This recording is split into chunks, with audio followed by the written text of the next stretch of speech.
একটু চামড়া সংগ্রহের খবরটা যদি জেনে আসি, সাভারের ট্যানারির চামড়া সংগ্রহের বিস্তারিত জানতে চাই। সেখানে আমাদের সহকর্মী ফাহিম ইউসুফ আছেন।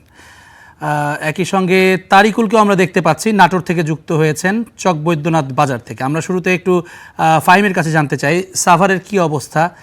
সেখানে এই যে ট্যানারি মালিকরা রয়েছেন তারা গত কয়েকদিন থেকে আমরা শুনছিলাম বিভিন্ন অভিযোগের কথা, অব্যবস্থাপনার কথা। এখন এই মুহূর্তে সেখানকার চিত্রটা যদি জানতে চাই, কেমন কর্মব্যস্ততা দেখছেন, আর কি কি অভিযোগ আছে তাদের? জ্যাভলিন, আমি গেল দুদিন ধরে যেটি দেখতে পেয়েছি যে ঈদের প্রথম এবং দ্বিতীয় দিন যে পরিমাণে চামড়া সংগ্রহ করা হয়েছে বিভিন্ন ট্যানারিগুলোতে, সাভারে আজকে সকাল থেকে সেটি কিন্তু অনেকটাই কম দেখেছি। বিশেষ করে আমার বলতে হয় যে প্রথম 2 দিন কোরবানির এক ধরনের চাপ থাকায় কাঁচা চামড়া যেগুলো ঢাকা এবং আশপাশের অঞ্চলগুলো রয়েছে সেখান থেকে এসেছে। তবে আজকে সকাল থেকে যেটি দেখতে পেয়েছি এখন পর্যন্ত কোনো চামড়া ঢুকেনি। আর বিশেষ করে ট্যানারি মালিক যারা রয়েছেন, বড় বড় ট্যানারি থেকে শুরু করে প্রতিটি ট্যানারিতে আমরা দেখতে পেয়েছি যে আগের যে চামড়াগুলো রয়েছে সেই চামড়াগুলো ইতোমধ্যেই যে লবণ দিয়ে সংরক্ষণ করার প্রসেস সেটি তারা ইতোমধ্যেই কমপ্লিট করেছে এবং আজকে সকাল থেকে বেশিরভাগ ট্যানারি সেই অনুযায়ী বন্ধ ছিল এবং ইতোমধ্যেই তারা আগের যে সকল চামড়াগুলো রয়েছে সেগুলো তারা প্রসেস করা বন্ধ করে দিয়ে আজকে বেশিরভাগ জায়গায় আমরা দেখতে পেয়েছি তারা সেটি বন্ধ রেখেছেন এবং কিছু কিছু জায়গায় বিশেষ করে যে সকল চামড়াগুলো গরুর উচ্ছিষ্ট থাকে, উচ্ছিষ্ট সে সকল চামড়াগুলো আজকে সংরক্ষণ করা হচ্ছে বেশ কিছু ট্যানারিতে, যেগুলো দিয়ে পরবর্তীতে তারা প্রসেস করার মাধ্যমে বিভিন্ন প্রোটিন খাদ্য এবং গবাদি পশুর যে ফিড সেগুলো তৈরি করা হয়, সেজন্য তারা এগুলো ইতোমধ্যেই সংরক্ষণ করছে। তবে এখন পর্যন্ত আজকে কাঁচা চামড়া ঢুকেনি, যতটুকু ঢুকায় সেটি ইতোমধ্যেই তারা সংরক্ষণ করেছে। সামনের দিনগুলোতে হয়তো পাইকারদের কাছ থেকে তারা লবণযুক্ত চামড়া ক্রয় করবেন। এই ছিল আমার কাছে সব। ধন্যবাদ ইউসুফ আপনাকে।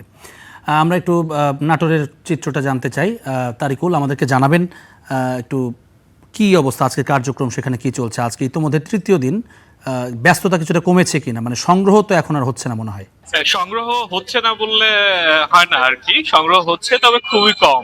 চকবৈদ্যনাথের আড়তে বেলা বাড়ার সাথে সাথে কিছু কিছু চামড়া আসা শুরু করেছে আর কি, তবে লবণ ছাড়া যে চামড়াগুলো কাঁচা চামড়া সেগুলো এখন বেচা বিক্রি হচ্ছে, তবে সেই পরিমাণটা খুবই কম। আর আগামী বৃহস্পতিবার শুক্র শনিবারে এই বাজার আবার জমজমাট হয়ে উঠবে, এখানকার ব্যবসায়ীরা জানিয়েছেন। আর যে খুচরা বিক্রেতা বা প্রতিনিধিরা মাদ্রাসা মসজিদ থেকে আসছে তাদের সাথে আমরা কথা বলেছি, তারা বরাবরই একই অভিযোগ করেছেন যে একদমই কম দামে তাদের এই চামড়া বিক্রি করতে হচ্ছে। যেখানে আগে একটা চামড়ার দাম 1500, 2000, 2500 টাকায় বিক্রি হতো, সেই চামড়াটা ওনারা বিক্রি করছেন 200 থেকে 300 টাকায়। তার বিপরীতে কিন্তু এখানকার যারা আড়তদার মালিক তাদের প্রতিক্রিয়া ভিন্ন। তারা বিভিন্ন ধরনের ত্রুটি বিচ্যুতির কথা, ছোট বড় মান আকার বিভিন্ন ধরনের যুক্তি উপস্থাপন করছেন।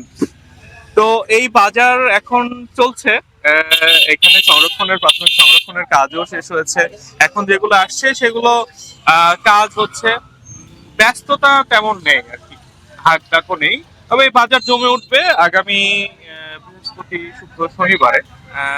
উত্তরাঞ্চল ও দক্ষিণাঞ্চলের যে জেলাগুলো বলা হয়ে থাকে 30 থেকে 35টি জেলার চামড়া এই চক বৈদ্যনাথে আসে এবং এখান থেকে পরবর্তীতে ঢাকার বিভিন্ন ট্যানারির জি, ধন্যবাদ তারিকুল আপনাকে। আমরা বুঝতে পেরেছি আসলে সংগ্রহ এখন ইতিমধ্যে চলছে।